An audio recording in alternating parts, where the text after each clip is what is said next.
Iya dong, kalau mau lawan orang-orang brengsek dia mesti jadi penguasa lah. Takut. Nanti demo lagi nih kalau Ahok mulai berkiprah. Kalau kalian benar, yang rasis-rasis kalau benar, saya berhenti berpolitik kok. Tapi kalau lu munafik, gue hajar, gue lawan, gue bilang. Supaya kamu mempunyai pengertian yang benar. Sama seperti saya mempunyai pengertian benar tentang Allah. Kemudian menista agama lagi. Kan Arab kan dianggap khusus. Jadi orang bilang, Cina kafir. Kafir lo, Cina lo, pulang ke Tiongkok. Kalau dari keyakinan kan Arab paling khusus. Artinya orang lebih pilih keturunan Arab daripada Cina. Cina lebih bawah kok pangkatnya. Kecuali Arabnya Kristen. Itu repot deh. Padahal dia minoritas. Dia mulai. Kau pertama kafir. Kedua goblok. Kitab Bible Kristen itu bohong. Saya bukan mengatakan Bible Kristen fiksi. Bible Kristen itu palsu. Karena di salib itu ada jin kafir. Karena di salib itu ada jin kafir. Karena di salib itu ada jin kafir. Haleluya. Moral etika tertinggi bagi saya yang saya sampaikan itu 10 hukum Allah. Total kita nggak boleh mencuri, tapi mencuri aset negara Pertamina. Kepada para pemimpin yang ada di seluruh Pertamina Group, berikan contoh agar seluruh jajaran di bawah kita ini bisa menerapkan 9 komitmen yang ada di New Pertamina. Insan Pertamina tidak diperbolehkan memfitnah, membuat pernyataan palsu. Menerapkan New Pertamina Clean ini dalam keseharian kita. Ini harus menjadi komitmen kita bersama.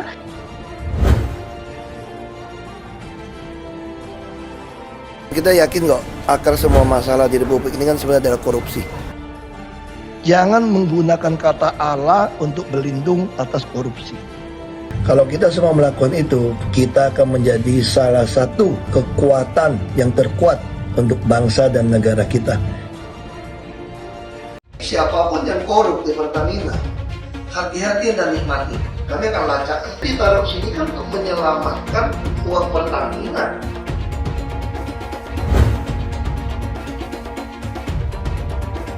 Jadi sekarang kita sudah MOU dengan KPK. KPK setiap saat bisa minta data apa saja. Ya kan, ini sengaja merusak pipa, merusak tangki, itu yang kita juga harus lawan. Ya, saya kan orang politik, main politik sama saya mah sudah biasa. Kita perlu figur yang pendobrak supaya ini semua sesuai dengan target. Toh beliau itu komisaris utama. Jadi sekali lagi siapapun yang korup di Pertamina, hati-hati dan nikmati. Kami akan lacak masuk PPATK. Saya katakan nggak ada rahasia di sini. Ya kalau mau jadi pemimpin, Anda harus berani tanggung jawab dan berani pasang badan untuk orang banyak. Karena keuntungan orang banyak juga keuntungan kamu. Jadi artinya apa? Kalau kita sama-sama mengusahakan kesejahteraan, ini pasti kesejahteraan kita juga. Yang kita butuhkan apa? Integritas, punya empati dan punya keberanian untuk kepentingan Pertamina. Kita berkumpul bersama satu tujuan, memajukan Pertamina, membuat Pertamina kaya raya. Kalau Pertamina kaya raya, seluruh stakeholder pasti kaya. Kita juga pasti kaya, pemerintah pasti kaya, rakyat pasti kaya. Nah ini yang kita mesti kompak tuh di sini. Masuk Pertamina ini apa? Prinsip satu aja, kata Konfusius. Kalau kepala lurus, bawahnya tidak berani, tidak lurus. Sasaran tembak nih enak nih, iya kan? Biarin aja mereka ngomong radikal-radikal. Ini bahan baku. Kalau terjadi sesuatu nanti, ya kan? Rakyat udah bersama yang kepengen perubahan. Nah, harapan kita Pak Ahok bisa membawa kebaikan, bukan bikin kisruh memimpin BUMN. Harapan kita, jadi jangan diulangi lagi karakter yang kurang baik ya waktu memimpin DKI dengan petantang-petenteng, memaki kiri kanan itulah. Perubahan, transparansi, dan profesionalitas dalam mengelola manajemen bisa dilakukan tanpa perlu memaki, mengeluarkan kata-kata kasar kepada orang yang dipimpin. Sekali lagi, harapan kita jangan sampai ya, suasana politik sudah kondusif ya, situasi pembangunan juga on the track, semua bahu-membahu bersatu membangun bangsa. Jangan sampai ada gara-gara nilai titik rusak susu sebelangan.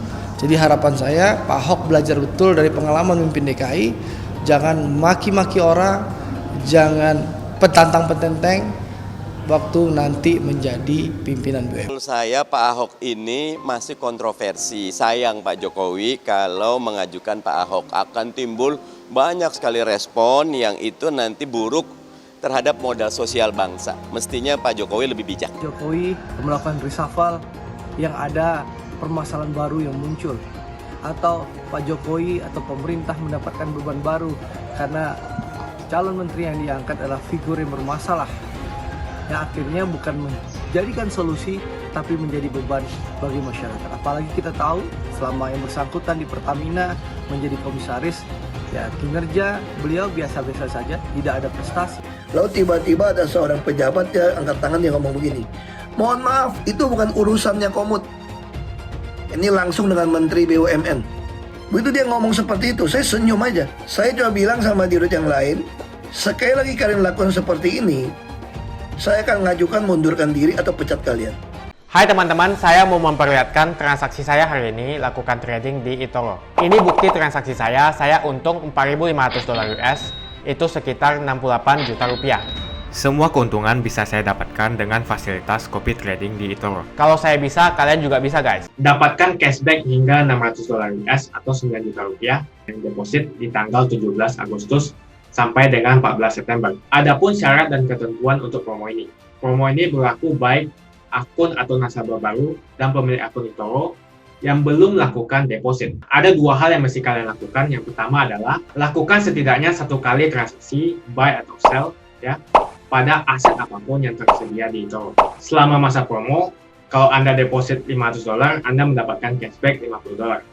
Kalau Anda deposit $1.000, Anda mendapatkan cashback $120. Dan kalau Anda deposit $5.000 US, Anda mendapatkan cashback hingga $600.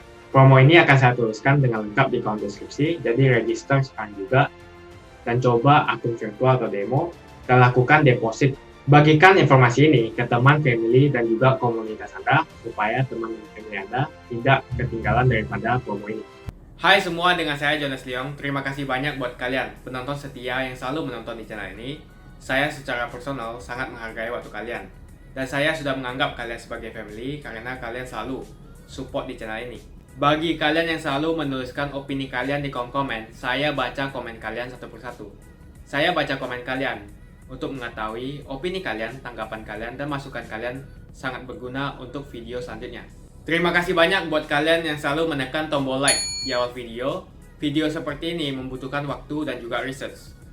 Dan ini semua gratis untuk kalian. Jadi pastikan kalian menekan tombol like-nya, supaya saya mengetahui kalian menyukai konten yang saya bagikan. Buat kalian yang ingin mencoba bermain saham, silahkan tekan link di kolom deskripsi. Kita ya begitu kan. Apalagi setelah dicap stigma penista agama kan semua orang takut.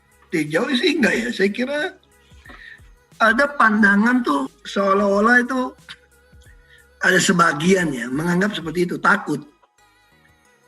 Nanti demo lagi nih kalau Ahok mulai berkiprah. Saya sebetulnya masuk ke politik itu bukan karena mau masuk politik. Karena pepatah kuno Cina kan, orang miskin nggak bisa lawan orang kaya nggak bisa nantang pejabat. Kalau kalian benar, yang rasis-rasis kalau benar, saya berhenti berpolitik kok. Tapi kalau lu munafik, gue hajar, gue lawan, gue bilang. Ya sekarang kalau secara logika kan saya udah ditutup kesempatan saya, selesai udah kan. Kita kalau mau lakukan perubahan negara ya harus punya partai politik. Yaitu. Hanya partai politik yang bisa menentukan negara ini mau tetap utuh atau jatuh. Kalau ambisi kesannya itu negatif. Itu namanya tuh hasrat. Iya dong, kalau mau lawan orang-orang brengsek ya mesti jadi penguasa lah. Udah susah ya. Presiden mau naikkan pun orang udah siap-siap demo ribut. Oknum profesor aja bisa nggak terima. Ini kenyataan. Saya nggak usah ngomong lah. Artinya itu soal keyakinan ini tidak mudah. Makanya saya sampaikan kepada orang-orang, kamu memiliki keyakinan membenci saya atau mau membunuh saya. Saya hargai keyakinan Anda seperti itu. Itu hak Anda. Tapi juga saya juga berhak untuk meyakini keyakinan saya, untuk mencintai kamu, mendoakan kamu, supaya kamu mempunyai pengertian yang benar, sama seperti saya mempunyai pengertian benar tentang Allah. Makanya saya bersyukur sekali ada di Pertamina. Ini kalau ibarat gitu ya, Dulu orang berpikir jadi konglomerat yang dekat kekuasaan itu bisa lakukan apa saja. Kalau kita ingat zaman-zaman dulu kan. Tapi konglomerat ini besar kan karena kekuasaan. Nah di Pertamina ini adalah konglomerat terbesar di Indonesia sebetulnya. Dan tersebar di seluruh Indonesia. Dan ini BUMN, berarti ada kekuasaan. Jadi harusnya Pertamina itu melebihi konglomerat yang mempunyai backing kekuasaan sebetulnya. Karena dia ada kekuasaan. Nah harusnya dalam situasi COVID seperti ini, Pertamina bisa jadi lokomotif ekonomi. Kita punya CSR bisa sampai 1,3 triliun. Kita kalau bantu petani saja, saya kira seluruh Indonesia itu nggak sampai 300 miliar langsung swasembada beras. Asal tepat sasaran, 300 miliar cukup. Saya jamin nggak usah impor beras lagi. Bukan main kasih-kasih uang ya. Presiden udah teriak-teriak bangun kilang, perbarui kilang. Presiden bilang 5 tahun lewat gitu aja tuh. Nggak ada yang dibangun. Nggak ada yang di-upgrade juga. Untung presiden kepilih kedua kalinya. Bisa ngegas lagi. Nah itu kenyataannya begitu sebetulnya. Fakta kita begitu. Saya katakan tuh nggak? Ngeyel tuh nggak? Antara ngeyel, kalau dibilang nggak ngerti, nggak juga kok. Pinter-pinter kok. Pejabat-pejabat kita kan di Pertamina, di Migas kan nggak bodoh semua, dokter, profesor semua. Tapi kita nggak ngerti. Yang jelas barangnya nggak jadi kan. 5 tahun Pak Jokowi kan nggak ada yang jadi. Itu kilang di Tuban tadi kalau saya rapat kan. Makanya suara saya habis, agak ngegas tadi. Keki saya. Pokoknya gue semprot aja udah kesel gue. Ya. Saya nggak ngambil jatah partai ya, saya bilang ya, saya profesional berarti. Makanya di KBUMN, dia bikin talent pool. Saya kira Pak Erik udah masukkan orang-orang bagus ya. Kita ada talent pool terseleksi dengan ketat. Kita komite renumerasi udah kerja keras. Makanya saya setiap minggu rapat untuk menentukan calon. Jadi calon-calon yang kita pasang di direksi atau komisaris atau di komite itu profesional. Sebenarnya menista agama lagi. Kan Arab kan dianggap khusus. Kalau dari keyakinan kan Arab paling khusus. Secara undang-undang kan sudah oke. Artinya orang lebih pilih keturunan Arab daripada Cina. Cina lebih bawah kok pangkatnya. Ini maksudnya masih untung. Kecuali Arabnya Kristen. Itu repot deh. Bukan gue mau cari gara-gara loh Arab nih Kristen loh. Saya berharap orang Indonesia luhur. Ini kan takut ke Borobudur.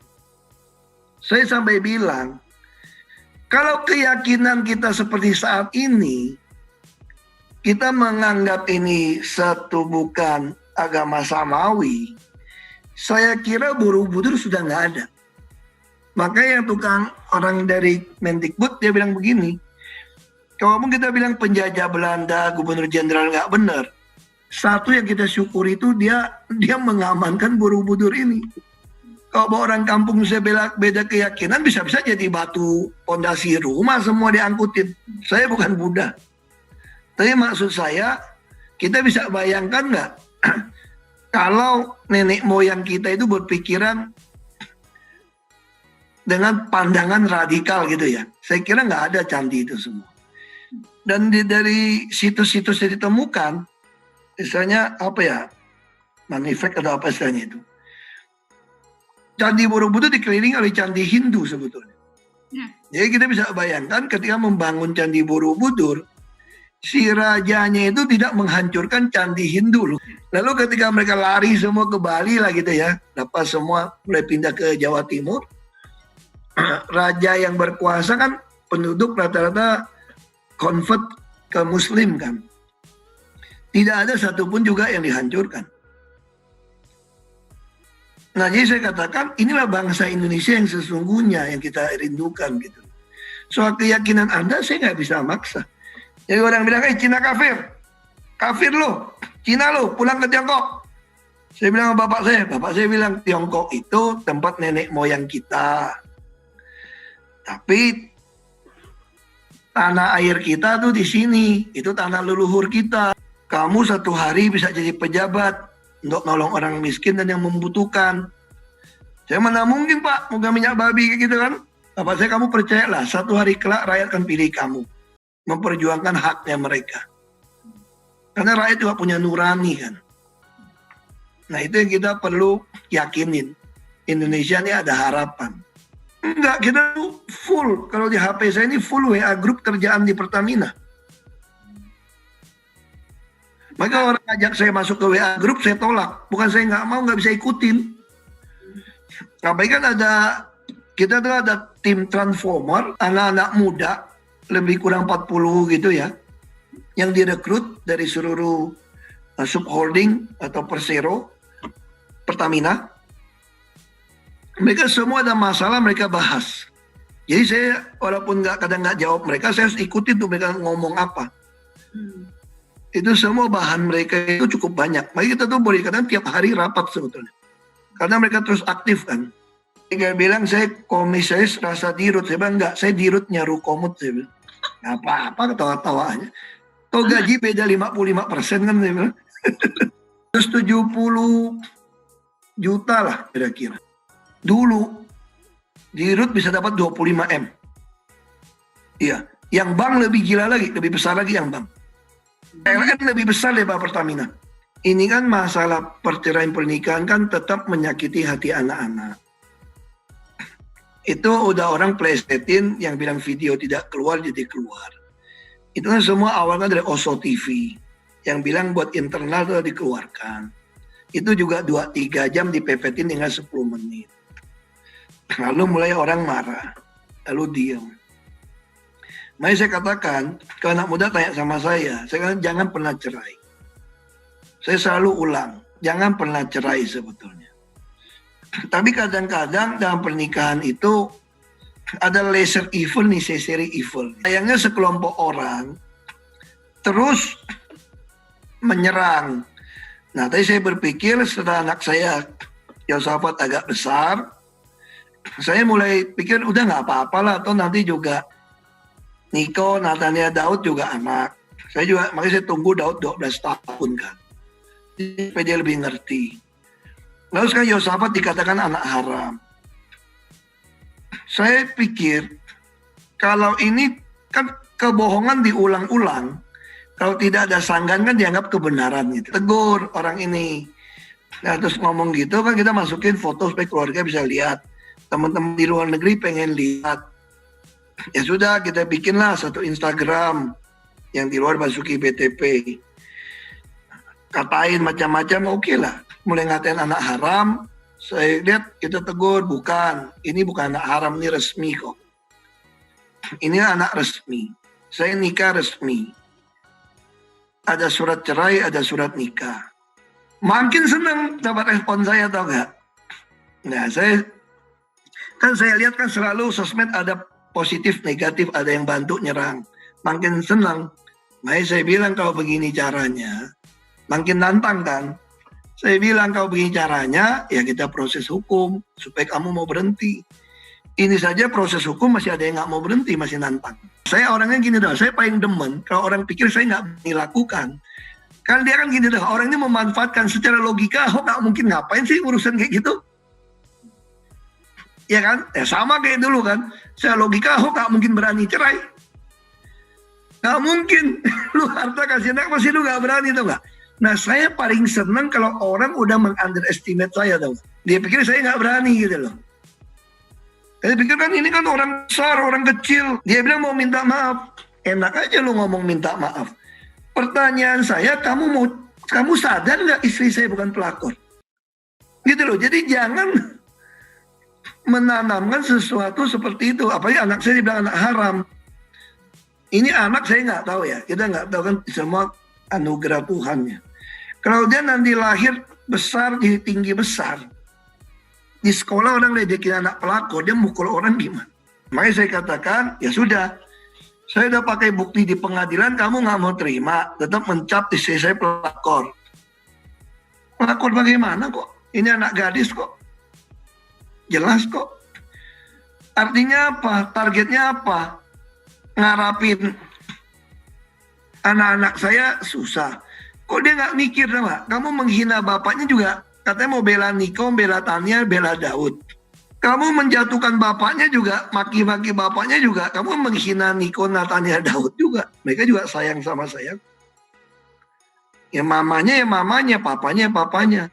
Saya juga belajar di zaman digital ini, kita harus ingat, semua yang kita lakukan, semua yang kita bicarakan itu tercatat. Mungkin bisa sampai ribuan tahun. Bisa sampai ribuan tahun ini. Artinya itu nggak mungkin hilang. Jadi buat anak muda, hidup ini nikmatilah hari ini. Saya ngalamin. Jadi di zaman digital ini kadang-kadang kita bisa loncatan terlalu cepat. Kita juga bisa frustrasi terlalu cepat. Tahu terlalu banyak. Bingung nikmatin hidup karena keinginan jadi terlalu banyak kan. Karena tahu terlalu banyak. Makanya saya katakan kita harus mulai realistis. Menerima apa yang nggak bisa kita lakukan. Nikmati hari ini gitu loh. Besok saya juga udah belajar apa yang kita khawatirkan belum tentu terjadi kok. Itu yang saya alamin dalam tahanan itu. Yang saya khawatirkan belum tentu terjadi dan nggak terjadi. Yang udah lewat ketika saya sudah berusaha untuk mendapatkan, mempertahankan nggak bisa. Saya pun harus dengan rela melepaskan. Jadi saya lebih sehat, lebih bahagia sekarang. Karena saya mulai belajar. Makanya saya terima kasih sekali orang-orang yang pengen dan telah memasukkan saya dalam tahanan Makobrimob. Anak saya bilang ini bahasa Konfusius Pak. Apa Konfusius? Terlambat nggak apa-apa Pak, asal terus melangkah katanya. Ada asal lu kuliah telat lulus pakai alasan gue bilang. Tapi itu make sense gitu loh. Yang penting saya terus melangkah Pak, dia bilang. Tahu belum tentu yang lulus lebih duluan lebih dapat kerjaan daripada saya. Benar juga kan. Jadi semua ini ada yang ngatur, yang penting kita bekerja dengan baik. Saya kira itu. Di Indonesia gitu, ada yang jelek ya, ada yang bagus performanya, ada yang biasa saja gitu ya, dan ada yang memang butuh perhatian khusus. Oke. Walaupun misalnya secara keuntungan tuh baik, tapi bisa saja dari segi pelayanan publiknya kurang, ataupun dari segi kinerjanya, dari segi keuangan juga kurang.